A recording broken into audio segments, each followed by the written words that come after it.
have our fourth and final teaser for Avengers Doomsday. Let's do this.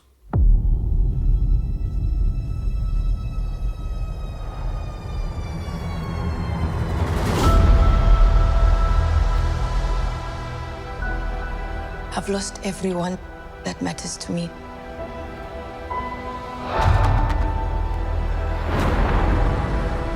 The king has his duties to prepare our people for the afterlife. I have mine. King M'Baku of Wakanda. Ben, Yancey Street, between Broome and Grand.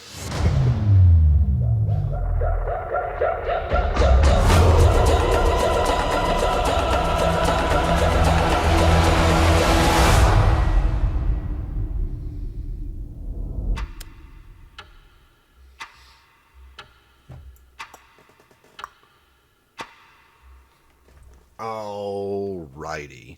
So, I've been saying all along, I'm not super crazy about this strategy they've gone with, primarily, and maybe unfortunately, because all of them leaked.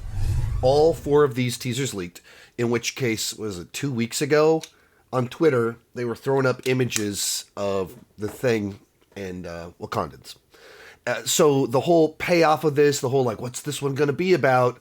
I knew the answer 2 weeks ago, and each of these teasers isn't really built around showing you all this stuff, but some sort of reveal, some sort of like surprise of who we're getting, and some little detail about them or theme about them. And when that leaks on the internet 2 weeks early, it robs all the excitement of that. And I feel like that's the case with this one, where if you're not going to do Doctor Doom and just the raw power of seeing what this Doom is, Robert Downey Jr., whatever. If you're doing something like this with characters that we've seen movies about over the last few years, and I know you're going to do that, you let the air out of the balloon, or the leakers let the air out of the balloon.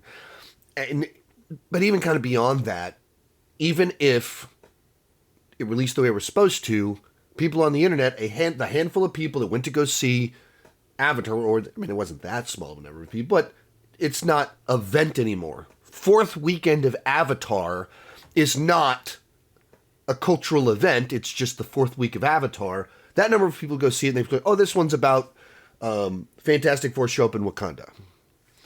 So no matter what, it would have trickled out because the vast majority of people, well, even remove the leakers, vast majority of people, week 4, are not seeing Avatar for the fourth time just to watch a trailer.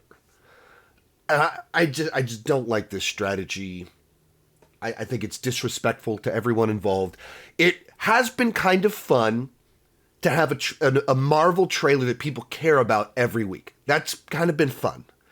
But with the way that they've rolled it out, where both the leaks and then in theaters, even the fun of that just dissipated to where I think they just misread how you do something like this, or they need to dramatically work on their security, whatever's going on.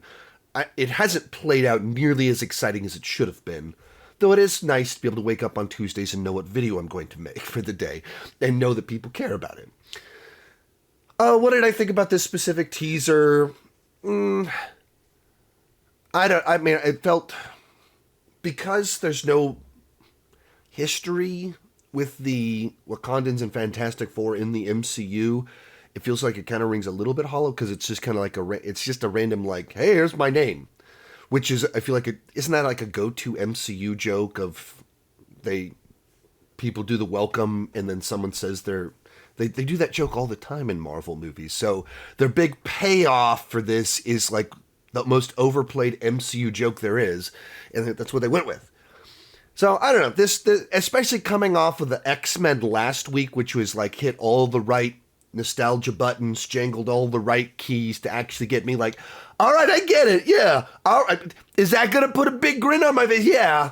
And then kind of this one, it's like, all right. Yeah. I mean, for me to care about Wakandans meeting Fantastic Four, I need it to be more than just a teaser of this length. I need something that sells me on the meat of it for me to be interesting. Whereas you can just show me half a second of James in comic accurate Cyclops blasting it, and I'm You can show me Charles and Magneto holding hands and I go, woohoo! But this is not that. Doesn't have that same oomph to it. So this is, of these teasers, probably one of my least favorite of the bunch because I just don't. And to close it out with this one, when you know that they've got Doctor Doom over there, they've still got Doctor Doom, that they can play that card. And fair, you want to, they're rationing out their payoffs. They want to, like, you know, do it in little pieces, and so we continue to build momentum. So the big payoff of the first true trailer is Doctor Doom. Okay, I know why you're doing that. I know why you would hold off. I get it. But if you're doing this kind of like 4 weeks in a row, building up momentum, and number 3 was the best one you did, and then when we know you had more in the tank, a lot more in the tank, really, this to me felt kind of like, okay.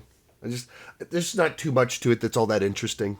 Like, little update about the who's sitting on the throne, the dynamics, all of that in a way that we're like, okay, yeah, all right, gotcha. We've been kind of had that on our minds for a while now. That's not a big surprise or anything like that. And then, you know, people that haven't meet before, but they do the same MCU joke. Anyway, last week's I was pretty wild about it. This one I'm like, this is. I'm just not getting too much out of this. And why would you close out with one that's just kind of so, we've done this before. Let me know your thoughts down below in the comment section. Probably going to do a ranking of the teasers later this afternoon, maybe tomorrow. We'll see what happens. Talk to you later.